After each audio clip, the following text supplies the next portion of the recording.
Kapag may nakasabay kayong tulog sa sasakyan, siguraduhin yung buhay pa siya. Kasi baka mamaya, magaya kayo sa isang lalaki na nanlamig at hindi nakauwi ng bahay kaagad.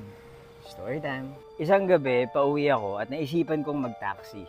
Medyo madaldal yung driver. Dahil traffic, bigla ko siyang tinanong kung minsan ba nakasakay na ba siya ng patay doon sa taxi niya. Hindi ko alam ba't ko yung tinanong, pero hindi ako makapaniwala sa mga sumunod na sinabi niya. Ako nga pala si Buji at mahilig ako mag-story time. Kung di niyo pa ako fina-follow, follow niyo na ako.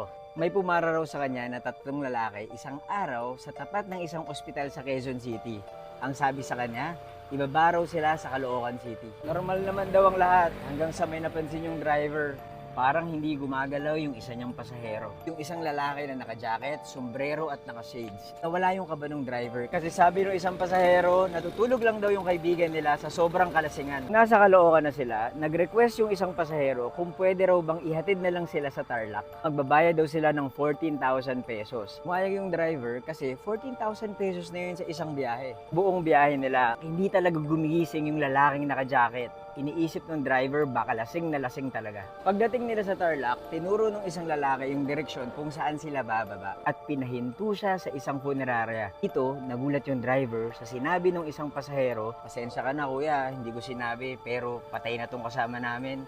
Tinakas lang namin sa ospital kasi ang mahal ng sinisingil sa amin doon. Kinuha niya yung pera, bumaba yung pasahero, pero nanlalamig yung driver. Hindi siya makapaniwala na nagsakay siya ng isang bangkay sa taxi niya. Hindi siya nakauwi kaagad ng bahay. Umiretso siya sa simbahan at nagmilay-nilay. Pinagdasal niya yung patay at nagpalipas siya ng isang araw sa Tarlac. Sana next time, ipaalam muna sa driver na bangkay yung isasakay. Pero sana, mas mura na rin yung mga bayarin sa ospital para wala nang nagkakaganito. Kaya pag may natutulog, tingnan niyo siya ng mabuti kasi baka mamaya hindi na siya humihinga.